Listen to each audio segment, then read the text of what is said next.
ବର୍ଷର 12 ମାସ ହେଲା। ଗୋଟେ ବର୍ଷ ଯେ କେତେ ମାସ? 12ଟା ମାସ। କେତେ ମାସ ଜାଣିଛ କି? ଜାଣିଛ ନା? ବର୍ଷର କେତେ ମାସ? 12ଟା ମାସ। ତାକୁ ଆଜି ଆମେ ଓଡ଼ିଆରେ ଶିଖିବା ହେଲା। ତାକୁ ଆମେ କ'ଣ ଶିଖିବା ଆଜି? ଓଡ଼ିଆରେ ଶିଖିବା ହେଲା।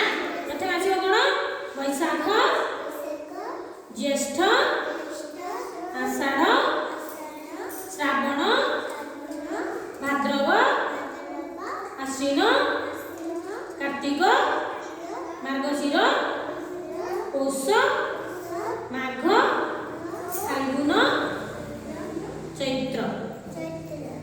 ଜାଣିଛ ନା ତମେ ସବୁ? ଜାଣିଥିଲ? ଆଉ ଥରେ କହିବ ନା ତମେ ସବୁ? ଭଲସେ କହିବ ହେଲା। କ'ଣ କହିବ? ବୈଶାଖ, ଜ୍ୟେଷ୍ଠ, ଆଷାଢ଼, ଶ୍ରାବଣ, ଭାଦ୍ରବ, ଆଶ୍ୱିନ, କାର୍ତ୍ତିକ, ମାର୍ଗଶିର, ପୌଷ, ମାଘ, ଫାଲ୍ଗୁନ, ଚୈତ୍ର ହେଲା। ବର୍ଷର କେତେ ମାସ? 12ଟା ମାସ। କେତେ ମାସ?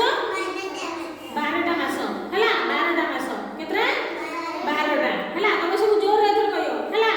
ବୈଶାଖ, ଜ୍ୟେଷ୍ଠ, ଆଷାଢ଼, ଶ୍ରାବଣ, ଭାଦ୍ରବ, ଆଶ୍ୱିନ, କାର୍ତ୍ତିକ, ମାର୍ଗଶିର, ପୌଷ, ମାଘ, ଫାଲ୍ଗୁନ, ଚୈତ୍ର। ହଁ ମନେ ରହିଲା ସମସ୍ତଙ୍କର? କହିପାରିବେ ସମସ୍ତେ? କହିଲେ ଦେଖିଆ। କହିଲେ ଦେଖିଆ। କୁହ। ବୈଶାଖ, ଜ୍ୟେଷ୍ଠ, ଆଷାଢ଼,